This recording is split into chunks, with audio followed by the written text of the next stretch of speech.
एक अध्यापक ने एक विद्यार्थी से कहा कि तुम्हारे पिता हमसे 5,000 रुपए 3 रुपए सैकड़ा प्रति महीने ब्याज की दर से उधार लें तो 6 महीने बाद कितना लौटाएंगे, हिसाब लगा के बताओ। विद्यार्थी बोला सर 1 नया पैसा नहीं। अध्यापक ने कान पकड़ा कि तुझे गणित नहीं आता, तू गणित नहीं जानता। विद्यार्थी ने कहा सर मैं तो गणित जानता हूं पर आप मेरे बाप को नहीं जानते, उसने जिसका लिया है दिया है आज तक, जो आपका ही देगा।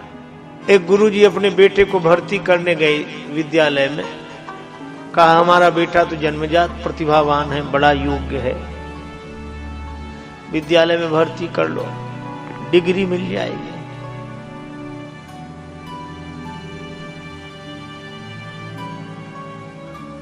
ठीक है, भर्ती कर लिया। 6 महीने बाद आए, हमारे बेटे का क्या हाल है? आचार्य जी बोले क्या कहना, तुम्हारा बेटा तो आहा अद्भुत, इतना प्रतिभावान है कि इसके 100 गुणों में 98 है,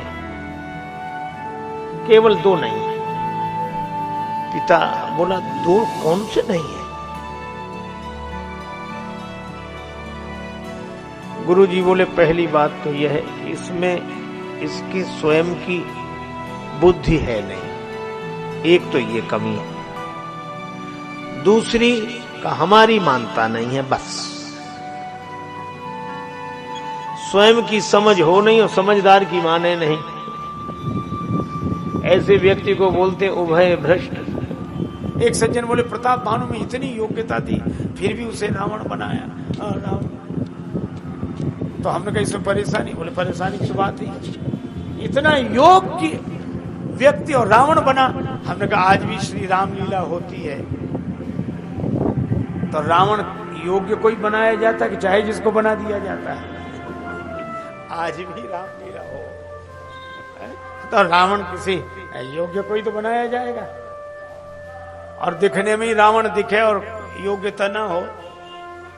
मैंने सुनी थी कि किसी गांव में श्री रामलीला थी, रावण का अभिनय करने वाला पात्र बीमार हो गया, उसे शहर में ले गए, बने कौन? और कोई एक बैठ जाए मुकुट लगा कि आज का काम चलाना है। सो एक मिठाई बेचने वाला हलवाई था, बुद्धू मोटा था, जा गांव वालों ने कहा बड़ा योग्य है और अपनी अभिनय की कला को छिपा के रखता, आप तो पीछे पड़ जाना। वो बेचारा बुद्धू नाम इसलिए रखा था, बहुत सरल आदमी। रामलीला कमेटी वाले गए कि हमारी लाज रख लो। बुद्धू बोला मिठाई बेचते हैं कि लाज रखते हैं, तुम रावण बन जाओ। बोला हमें कुछ नहीं आता। बोले यही तो आपकी महानता है कि छिपा के रखते हैं आप। अब वो बहुत मना करे, बोले नहीं, पर बुद्धू कैसा जो मान ना जाए। बोले तो अच्छा कहना क्या? बोले कुछ नहीं कहना, आप तो योग्य हो, आप इतना ही कहना कि मैं दशानन हूं, मैं लंकापति हूं, बस। बुद्धू मान गया। दिन भर यही रटे हुए लोग मिठाई खरीदने आए, मैं लंकापति हूं, मैं दशानन हूं। तो क्या हो गया इस बुद्धू को? रात्रि को जब स्टेज पे मंच में मुकुट लगा के बिठाया बुद्धू, तो उसका शरीर तो ऐसा लगे कि सचमुच बड़ा। पर लीला मंडली में जो अंगद जी बने थे, विनोदी स्वभाव के, उनको पता था, तो और कोई पाठ तो दिया नहीं। अंगद जी जैसे ही सामने आए तो और तो कुछ कहा नहीं, यही कहा कि बता तेरा क्या नाम? मूर्ख बता दे बेगी का है तिहारो, नाम पूछो चाहता अंगद श्री राम को सहाय। सो घबरा गया और एक ही सांस में बोल के मैं लंकापति हूं, मैं दशानन हूं। जाको भय माने राजेश देश देशन के, सोई 10 शीश नहीं करत बड़ाई हो। तो बोलो बाली सत्य सत्य भाखो में, नाई सिर तिहारो तलवार ते उड़ाई। और जो तलवार दिखाई तो रावण घबरा गया, जो बना था। तो कहा कि नाई सिर तिहारो तलवार ते उड़ाई हो।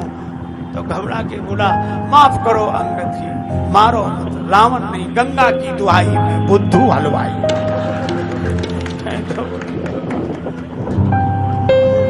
तो ऐसे वैसे को रावण बनाएंगे, यही होगा। आज आप विचार करो, जब आज की रामलीला